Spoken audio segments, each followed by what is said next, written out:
Hare Krishna Hare Krishna.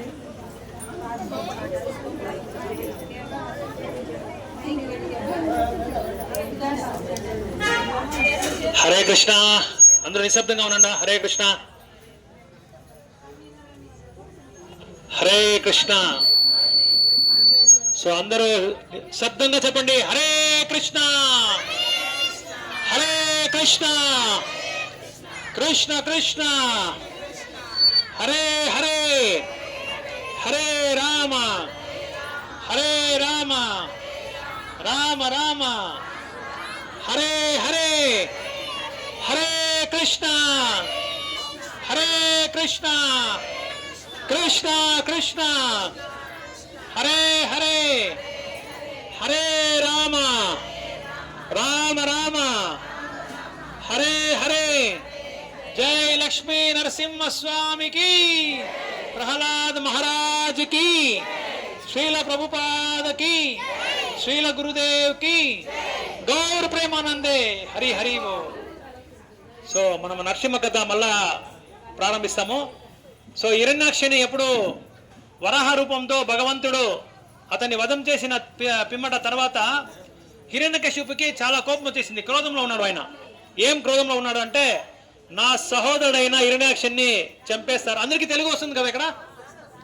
So హిరణ్యాక్షిని వధం చేసినావు కదా, ఆ విష్ణు నా శత్రువు అని చెప్తున్నాడు హిరణ్యకశిపు. విష్ణు నా శత్రువు, అతన్ని ఎలాగైనా ఓడించి యుద్ధంలో అతన్ని వధం చేయాలని చెప్పి ఒకే దీంట్లో ఉన్నాడు. ఏదో అదే నా యొక్క సహోదరుని ఇంత హీనంగా ఇచ్చేసినాడు కదా, వాడిని ఎలాగైనా నేను చంపేవరకు ఇచ్చారు అని చెప్పేసి ఏం చేసినాడు, హిరణ్యకశిపు వచ్చి విష్ణుని వెతుకొని పోతాడు, వధం చేయాలని చెప్పేసి. అంతలోగా ఏమైందంటే ఒక మహాఘోరమైన తపస్సు చేశాడు హిరణ్యకశిపు. ఎవరిపైన అంటే బ్రహ్మపైన తపస్సు చేసుకొని నాకు వరం కావాలి అని చెప్తాడు. సో బ్రహ్మ ప్రత్యక్షమయ్యి హిరణ్యకశిపుని అడిగినాడు, నీకేం వరం కావాలని అడిగినాడు. అప్పుడు బ్రహ్మ హిరణ్యకశిపు చెప్పినాడు, నర మనుషులు కానీ మృగాలు కానీ ఎవరు నన్ను చంపకూడదు, భూమిలో పైన కానీ ఆకాశం పైన కానీ నన్ను చంపకూడదు అంటున్నారు. అదే తర్వాత ఏ ఆయుధంలో కూడా నన్ను చంపకూడదు, అదేలాగా ఇంట్లో కానీ గృహంలో కానీ బయట కానీ నన్ను చంపకూడదు, నేను అమరజీవిగా ఉండాలి అని చెప్పి హిరణ్యకశిపు చెప్తూ ఉంటే బ్రహ్మ చెప్పినాడు, మనసులో అనుకుంటాడు బ్రహ్మ, నాకే జన్మ మృత్యు జరా వ్యాధి ఉంది, నేనెట్లా నీకు అమరజీవిగా నేను వరం ఇచ్చేకైతుంది, ఇది వరం ఇచ్చే అసాధ్యం అని చెప్తాడు. అసాధ్యం అని చెప్పేసి తథాస్తు అనేస్తాడు. అతనికి తెలుసు బాగా విష్ణు ఎట్లా రావాలని చెప్పి బాగా తెలుసు. అతనికి సమాధానం చేసేదాని కోసం ఓకే తథాస్తు అని చెప్పేశాడు. సో తర్వాత అదంతా ఈ ఘోరమైన తపస్సు చేస్తూ ఉంటే కయాదు గర్భవతిగా ఉంది.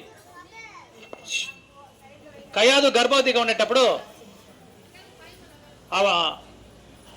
ఇంద్రుడు దేవతలందరూ చుట్టుముట్టేస్తారు కయాదుని, ఎలాగైనా కయాదుని ఇచ్చేయాలని చెప్పేసి. ఎందుకంటే ఒక రాక్షస కుటుంబంలో, ఒక అసుర కుటుంబంలో, ఒక అసుర తల్లి ఒక గర్భంలో ఎవరు పుడతారో అసురులే పుడతారు కదా.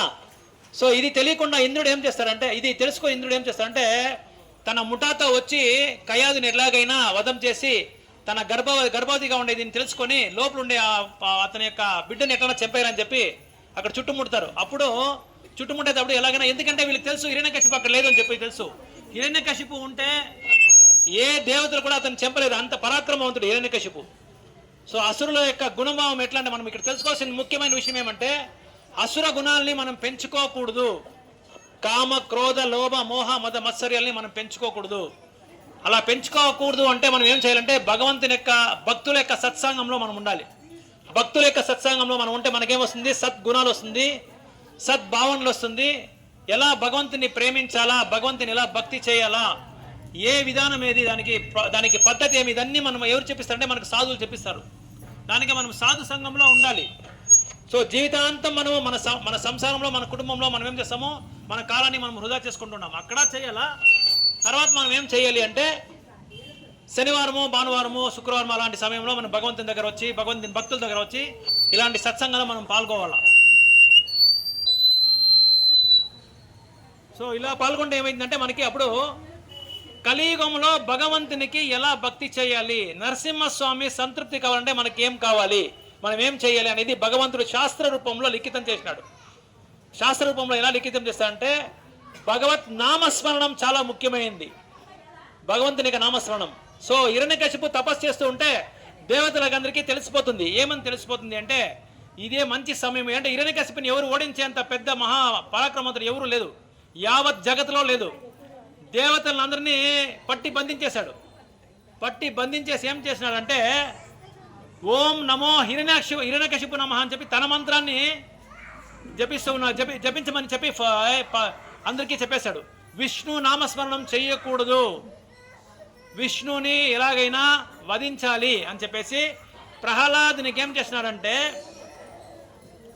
సకల విద్యను నేర్పియాలని చెప్పి శుక్రాచార్యుని యొక్క ఇద్దరు కొడుకులను పంపించేసి ఇతనికి ఏం నువ్వు నేర్పిస్తావంటే రాజకీయము, అహంకారము, అహంభావము, ఎట్లా సంపాదన చేయాలా, ఎట్లా ఇతరుల యొక్క సొత్తులను ఎట్లా మనం సంపదలను ఎట్లా మనం పట్టించుకోవాలా, ఇలా దీన్ని నువ్వు ఆయనకు ఉపదేశం చేయాలి తప్ప వేరే ఏమి ఉపదేశం చేయకూడదు, విష్ణు నామం ఆయన నోటి నుంచి రాకూడదు అని చెప్పేసి మీరు పోయి వాళ్ళిద్దరిని శంఖ అమర అని చెప్పి వాళ్ళిద్దరు పేరు. సో ప్రహ్లాదుని పోయి గురుకుల్లో వేస్తారు. సో గురుకుల్లో వేసిన తక్షణం ఏం చేస్తారు, వాళ్ళు ఇదన్నీ చెప్పిస్తారు. విష్ణు స్మరణ మాత్రం రాకూడదు, వీళ్ళు అన్నీ చేయాలి. అలా చేసేటప్పుడు ఏమైందంటే అతను ఎక్కడి నుంచి వచ్చిందో ఏమొచ్చిందో తెలియదు, అతను విష్ణు స్వరంలోనే ఉన్నాడు ప్రహ్లాదుడు. ఎందుకు అలా ప్రహ్లాదుడు విష్ణు స్వరంలో చేసినాడు అంటే తాను గర్భవతిలో ఉండేటప్పుడు ఇంద్రుడు వస్తాడు కదా వాళ్ళ యొక్క ముఠాతో, అప్పుడు నారదముని చెప్తాడు మీరు అనుకోండి తప్పు, ఈ యొక్క కయాదు గర్భంలో ఎవరున్నారో ప్రహ్లాద్ మహారాజు ఉన్నాడు, పరమ భక్తుడు, భక్తి శిఖామణి, అలాంటి భక్తుడు గర్భంలో ఉన్నాడు, కాబట్టి మీరు కయాదిని వధం చేసే అవసరం లేదు అని చెప్పేసి ఇంద్రుని అప్పుడు ఏం చేసిన అప్పుడు ఆ దేవతను ఏం చేస్తానంటే ఓ పరమ భక్తుడు నారదముని చెప్పినారని చెప్పేసి ఆ కయాదిని అందరూ ప్రదక్షిణం చేస్తారు. మనం తులసి ప్రదక్షిణం చేస్తాం కదా, అట్లా ప్రదక్షిణం చేసిన తర్వాత కయాదుని ఎవరు పిలుచుకోపోతారో ఎవరికైనా తెలుసా? నారద మహాముని పిలుచుకోపోతారు. తన యొక్క ఆశ్రమానికి పిలుచుకొని పోయి అక్కడ భాగవతోపదేశం చేస్తాడు. ఆ భాగవతోపదేశం చేసేటప్పుడు కయాదు ఏం చేస్తుంది అంటే నిద్రపోతూ ఉంటే లోపల ప్రహ్లాద్ ఏం చేస్తాడు, ఆ భాగవతం శ్రవణం చేస్తూ ఉంటాడు.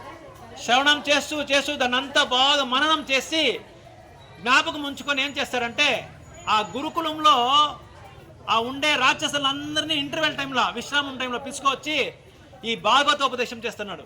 పరమ ఉపదేశమైన శ్రీమద్ ఏమది పరమ ధర్మం, అది ఉత్తమమైన ధర్మం ఏమంటే భాగవత్ ధర్మము. ఆ భాగవత్ ధర్మాన్ని ఉపదేశం చేస్తుంటే ప్రహ్లాద్ అంతా వినుకొని తాను పెద్ద అయినప్పుడు గురుకులంలో ఉండే ఆ శిశువులందరికీ ఉపదేశం చేస్తున్నాడు భగవంతుని యొక్క నామాన్ని. భగవంతుని ఎట్లా స్మరణం చేయాలా, ఎట్లా కీర్తనం చేయాలా, భగవంతుని యొక్క ఎట్లా ఆరాధన చేయాలా, భక్తులతో ఎట్లా సాంగిత్యం చేయాలా, ఇదన్నీ తర్వాత ఎట్లా శరణాగతి కావాలా, వందనం ఎట్లా చేయాలా, శ్రవణం, కీర్తనం, స్మరణం, వందనం, దాస్య సేవనం, ఆత్మ నివేదనం అని చెప్పి 9 విధానాల భక్తి సేవ ఉంది.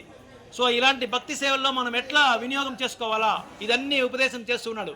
అప్పుడు ఆ శిశువులందరూ అడిగినారు, గురుకులం ఉన్న శిశువులు, నీకెట్లా తెలుసయ్యా నువ్వు ఇంత చిన్నోడుగా ఉన్నావు, నీకు ఈ యొక్క ఆత్మజ్ఞానం గురించి నీకెవరు నీకు ఉపదేశం చేస్తారు, ఈ 9 విధానాల భక్తి నీకెవరు ఉపదేశం చేస్తారని చెప్పి అడిగితే నేను గర్భంలో ఉండేటప్పుడే నారద మహాముని మా గురువులు నాకు అంతా ఉపదేశం చేస్తారని చెప్పి చెప్తున్నాడు. అందుకోసం మనం శిశువులంతా చిన్న బిడ్డలంతా ప్రతిరోజు మనం నామస్మరణం చేపించాలి. ఇంట్లో పెద్ద మంత్రాలు సంస్కృతాలు చదివే అవసరం లేదు. సరళంగా భగవంతుని యొక్క నామం హరే కృష్ణ హరే కృష్ణ కృష్ణ కృష్ణ హరే హరే హరే రామ హరే రామ రామ రామ హరే హరే, గట్టిగా హరే కృష్ణ హరే కృష్ణ కృష్ణ కృష్ణ హరే హరే హరే రామ హరే రామ రామ రామ హరే హరే. జై నరసింహ జై నరసింహ జై లక్ష్మీ నరసింహ జై ప్రహ్లాద్ మహారాజ్ జై నరసింహ జై లక్ష్మీ నరసింహ. సో ఇలాంటి స్మరణ మనం చేపించాలి. ఎవరి చేతిల? శిశువుల చేతిల. మనము చేయాల. మనం చేస్తేనే, మనం ఆచారం చేస్తేనే వాళ్ళు ఏం చేస్తారు, దాన్ని ఫాలో చేసి వాళ్ళు ఫాలో చేసుకుంటారు. సో ప్రతిరోజు బిడ్డల్ని పిలుచుకొని పోయి భగవంతుని ముందర నిలబెట్టాలా. ప్రతిరోజు ప్రహ్లాద్ మహారాజు చెప్పిండే ఈ ఉపదేశాలు ఇదంతా. కౌమారం ఆచరతే ప్రజ్ఞో ధర్మం ఆచరం అని చెప్పినారు. చిన్న వయసులోనే పిల్లల్ని ఏం చేయాలి? భగవంతుని యొక్క నామస్మరణం చేపించాలి. భగవంతుని యొక్క ఉత్తమమైన గుణగానాలు మనం పాడిపించాలా. భగవంతుడు ఎవరి చేట్ల? మన పిల్లల చేట్ల. సో వాళ్ళకి దేవాలయం పిలుచుకోరావాలా, భగవంతునికి నమస్కారం చేపియాలా, వాళ్ళకి భక్తి గురించి రామాయణము, మహాభారతము, భగవద్గీత ఇదంతా మీరు చెప్పాలా. ప్రతి శనివారము ఇదే దేవాలయంలో భగవద్గీత ఉపన్యాసం జరుగుతుంది. మీరందరూ రావచ్చు కావంటే. ప్రతి శనివారం జరుగుతుంది. తిరుమలేష్ ತ್ರಿಬೆ ಹಂಗೆ ವಿಷ್ಣು ಮಾತಾಜಿ ಗೀತಾ ಮಾತಾಜಿ ಅಲ್ಲಿ ಕಾರ್ಡ್ಸ್ ಇದೆಲ್ಲ ಕುಡಿ ಮಾತಾಜಿ నేతప్ప ನನ್ನ బ్లాక్ టీచింగ్ బ్యాగ్ ಇದೆಯಲ್ಲ. సో అక్కడ నాది ఫోన్ నెంబర్ ఉంటుంది, మీరు తీసుకోండా. దాంట్లో ప్రతి శనివారం సాయంకాలం 6:30కి వేణుగోపాల స్వామి ముందు మేము భజన చేస్తాము. 7 గంటలకి భగవద్గీత ప్రవచనం జరుగుతుంది. అది కాకుండా ఆన్లైన్ క్లాసెస్ ఉంటుంది. నా నంబర్కి మీరు ఫోన్ చేస్తే నా గ్రూప్లో మిమ్మల్ని యాడ్ చేస్తాము. ఓన్లీ భక్తి గురించి మాత్రం దా, వేరే ఏ విషయమో మాట్లాడలేదు. భక్తి గురించి, భగవంతుని గురించి మాత్రం దా. ప్రతి శనివారం సాయంకాలం ఉంటుంది. సోమవారం సాయంకాలము 7:30కి ఆన్లైన్ క్లాస్ ఉంటుంది. పెద్ద ఫోన్లు ఉండేవాళ్ళు నాకు కాల్ చేసి చెప్తే మేము మీకు ఫోన్లో మా గ్రూప్లో మేము యాడ్ చేసుకుంటాం. సో వేణుగోపాల స్వామి భజనామణి అని చెప్పి ఒక ఉంటుంది, శ్రీమద్ భాగవతం అని చెప్పి ఒక గ్రూప్ ఉంటుంది. సో ఇలా మనం పిల్లలకి మనము భగవంతుని యొక్క భక్తి చేయాలి, వేరే వాళ్ళ దగ్గర మనం చేపించాలా. సో దానికి ముఖ్యమైన ఒక సరళమైన ప్రాసెస్ ఏమంటే భగవంతుని నామస్మరణం చేయడం. సో ఇలా నారదముని ఏం చేస్తున్నాడంటే అతనికి భాగవత ఉపదేశం అన్నీ చేసినారు. ఇదన్నీ నేర్చుకుని ప్రహ్లాద మహారాజు అక్కడ శుక్రాచార్య యొక్క కొడుకులు టీచర్గా వచ్చినారు. వాళ్ళకి ఉపదేశం చేసేదానికి రాజకీయం ఎట్లా చేయాలా, ఎట్లా ధనవంతుడు కావాలా, మనము ఎట్లా శ్రీమంతుడు కావాలా, దీనంతా చెప్పిస్తాడు. అయితే ఒకే ఒకటి మాత్రం వదిలేసినాడు. ఏది వదిలేసినాడు? భగవంతుని యొక్క భక్తి సేవ ఒక్కటి వదిలేస్తే మిగిలిన అన్ని ఉపదేశం చేస్తున్నాడు. ఎందుకంటే అది ఆజ్ఞ. ఎవరాజ్ఞ? హిరణ్యకశిపు ఆజ్ఞ. ఇదిదా మీరు ఉపదేశం చేయాలని చెప్పి.